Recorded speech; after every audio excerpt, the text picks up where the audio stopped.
Hey, welcome back, friends. So, I've been on a little bit of a quest. There's one of the biggest challenges that face scale modelers right now, and it comes down to seams, and especially ghost seams that'll pop up. You think you fixed it and you think it's perfect, but then later on they reappear. So, I'm not very much into the science of how they form and causes and this and that. So I'm looking more at not necessarily cause, but I'm going to look at some different fixes. If you go to Facebook, there's all sorts of different methods and cures that people have that are the surefire fire way to fix this, and their go-to. And so what I'm doing is I'm putting them all to the test. I'm going to use some of the methods that I tend to prefer, and then I'm going to look at a whole bunch of others, but definitely not inclusive. After doing more research, there's a few other things that some people have said, oh, well, actually, this works really good for me. I'm like, I'm already testing like 10 different things almost. And so, fortunately, I don't have everything in here. I might do another follow-up with your comments that'll have some of the other products. But I've got some products here that we're going to try out. And I've got a test bed that I have. So first of all, these are the products that I'm going to be using. So I've got Sprue Goo, the magic from the internet. I've got Mr. Hobby Dissolved Putty. MRP is always good. I got their Mr. Filler. And then I've got some UV curing glue.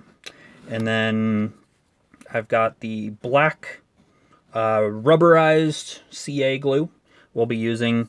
And then I was using some thin CA. So those are most of what I'm looking at as going through my test.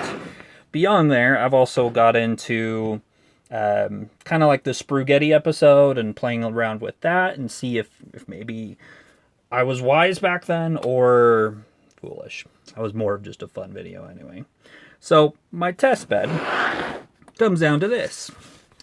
What I did is I grabbed sheet styrene, and you can kind of see at the end how they have a little bit of joints, and I just cut strips about 3/4 of an inch, and I just put them next to each other and have a gap in between each of those spaces.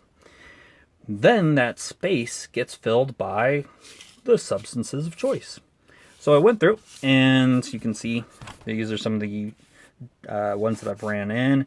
Sprue Goo, UV Cure, CA, Black CA, Mr. Dissolved Putty, an Experiment, which didn't mention earlier. The Experiment one, somebody said that what's amazing is you have CA, but you add something like baking soda to it. What I did is micro balloons, and I was like, that's got to be a gangbuster. It's expensive, so it's got to work well. So threw that in, and I'll explain the results of that. The styrene, I did a little bit with that, and then also after doing there on one side, I was playing, it didn't work, so I went into Bondo, was using Bondo. Sorry to mention that at the beginning. That's one of the ones that I put in. And then with here, I have MRP Mr. Filler, and it worked well, so I even tried it twice and was doing a few changes with it. And man, this is the culmination of about 2 weeks of different checks and seeing if maybe it looks good now, but give it a week or two and then it'll just completely fall apart. What are the long term, not just after 24 hours, right? So when I look at this, the first one, Sprue Goo, and it's awesome. The only disadvantage I ran in with Sprue Goo is it takes a good long time for it to be where you can actually manipulate it. So there's a little bit of a disadvantage with that.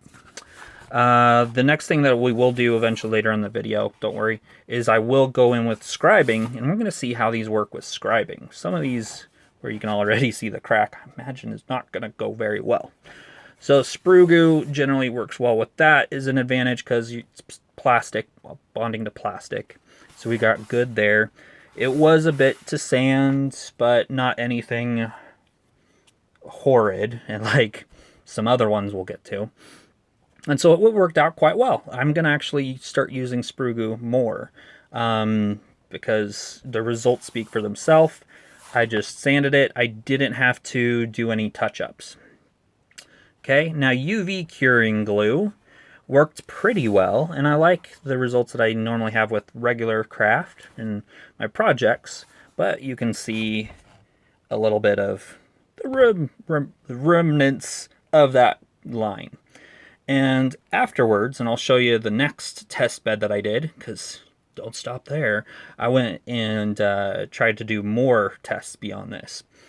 But with the UV curing glue, I found out this actually wasn't working as well. I have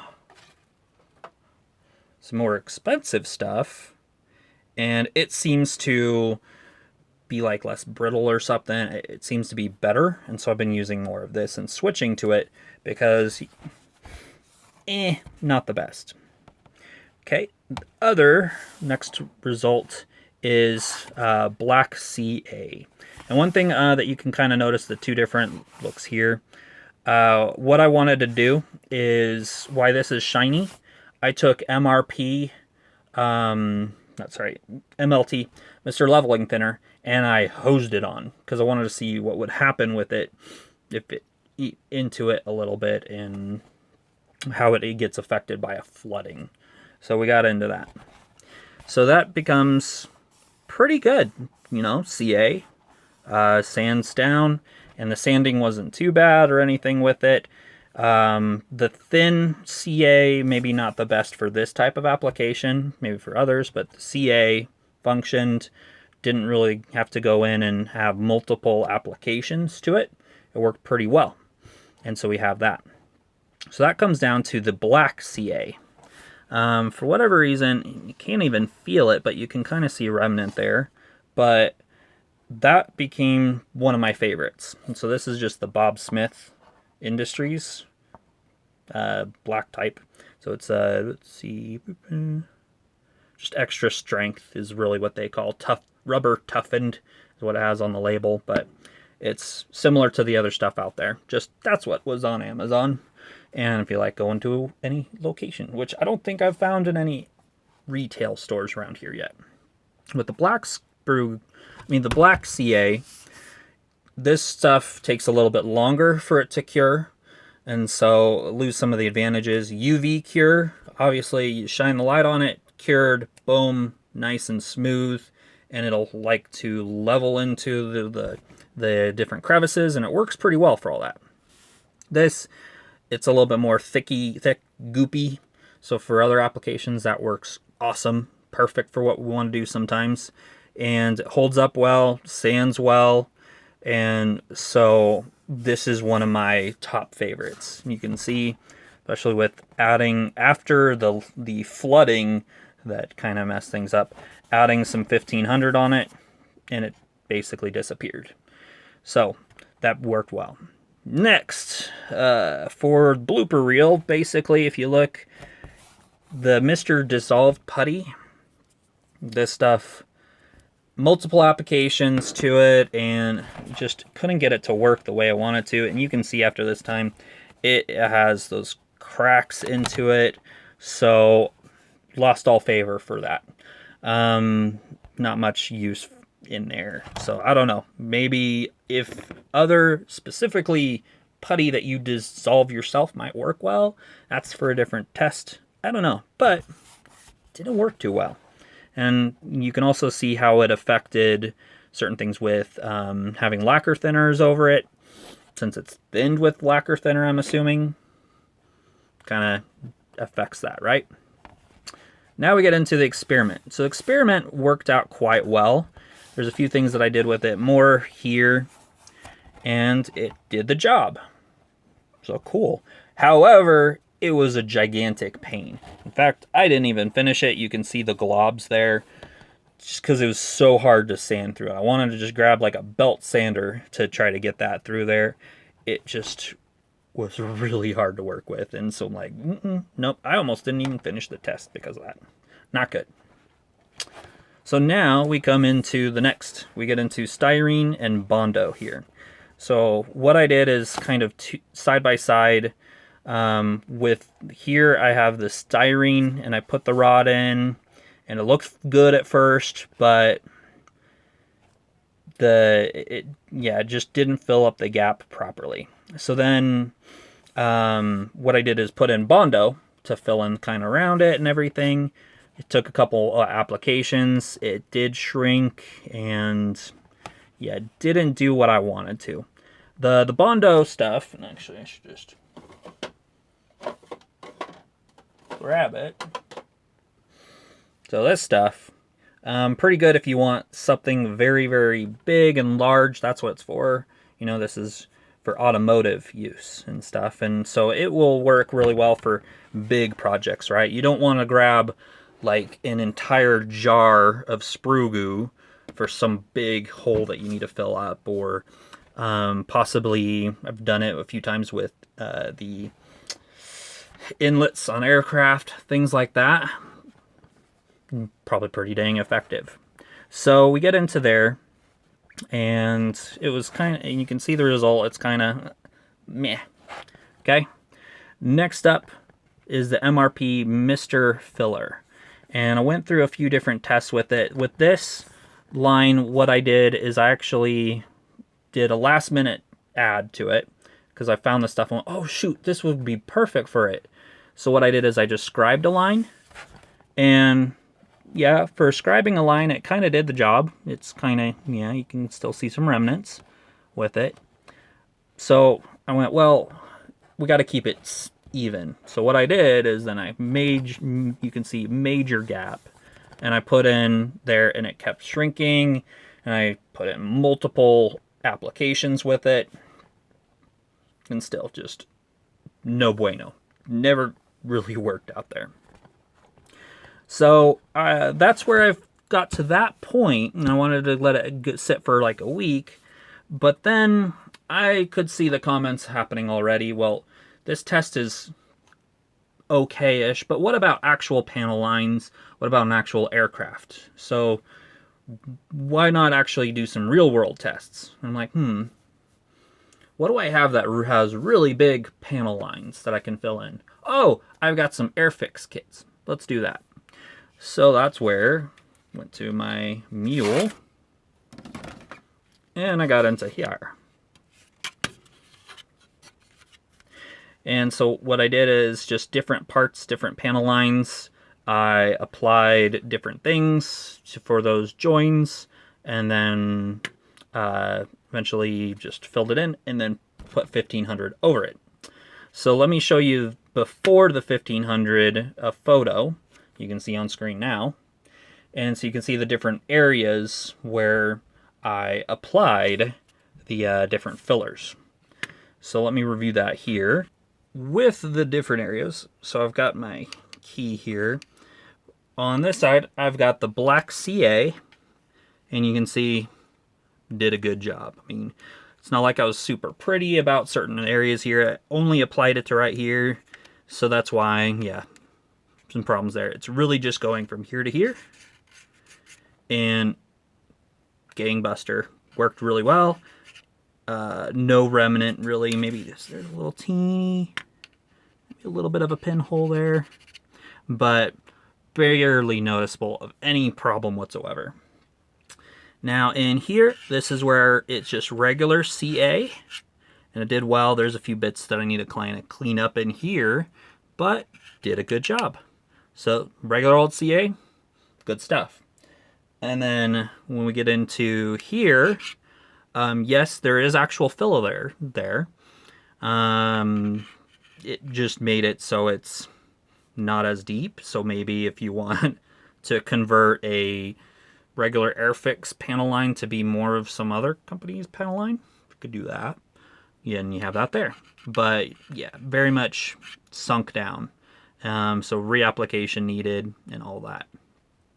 And then we move over. So, sorry, that was Mr. Dissolved Putty. And then here is where we get into the MRP Mr. Filler. Yeah, there's just so many men apparently in the hobby industry that there are, and they're I'll have to be with the title of Mr. Not sure what that works with, Mr. Krios. Anyway, so the Mr. Filler, better, but you can still see it very much sunk down, and especially after the application of our primer. So, not doing what I want it to do. And let's see.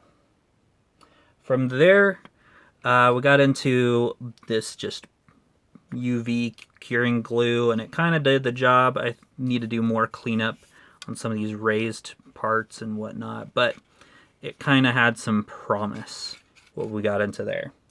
Now with that, that's where I got into the good stuff. This actually put in Bondic there. So the expensive stuff with that UV curing glue worked quite well. Did pretty good. So I don't know, the cheaper stuff, I don't know. And there's 3 different ones that this came with. Whatever the 180 means, because it's not like it's a grit, I don't know. But some kind of consistency. So maybe the other bottles are better. Need to do some more diving with that, but I'm just going to stick to the stuff that works well. Either this or the Bondic for that part. But that worked quite well. So that's what I found from there. Even did another additional test and worked with this seam with CA glue and worked well. So if you're skipped to the end, hopefully you got to the part where I actually got to here. I think this is the biggest finding. Or if you're just skipping to this part where I give you my findings, not a problem. I might even tag at the beginning for those that don't care about going through the methodology of the entire test that we went through. So as far as my favorite products to be able to go through and do a seam, UV curing glue works well for a lot of good circumstances.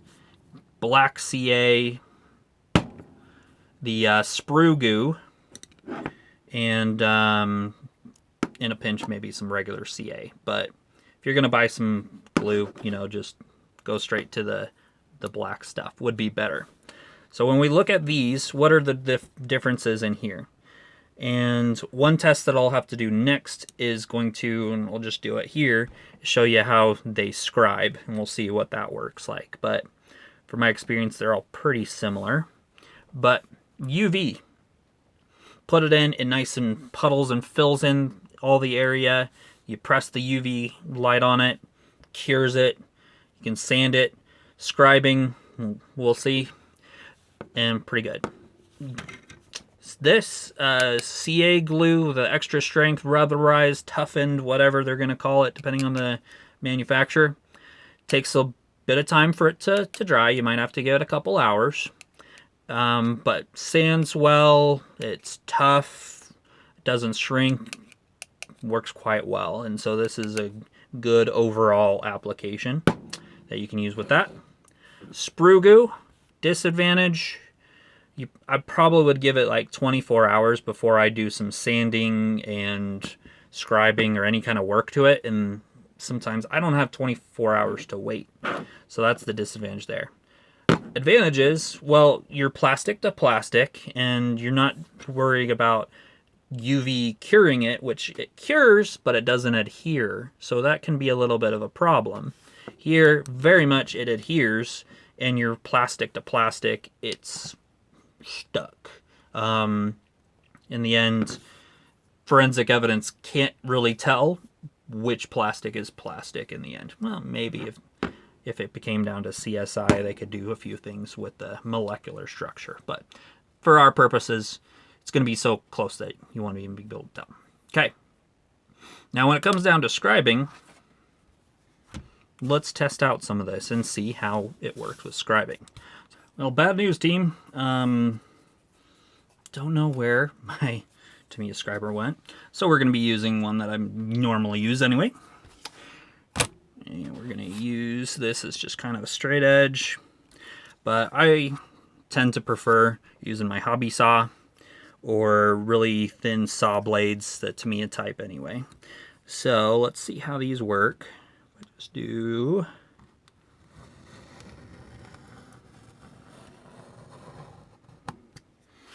Simple cut like that.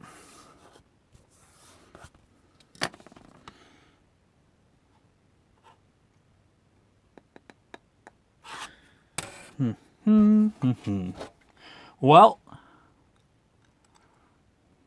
it's hard to say, but it's hard to look at some of these and see what a good result would be, because it's already bad anyway because I didn't fill it in. And so I think the key takeaways that we want to look at: black CA, yeah, good.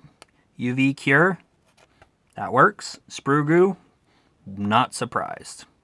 Some of the others, well, they're just bad to start with, so who cares?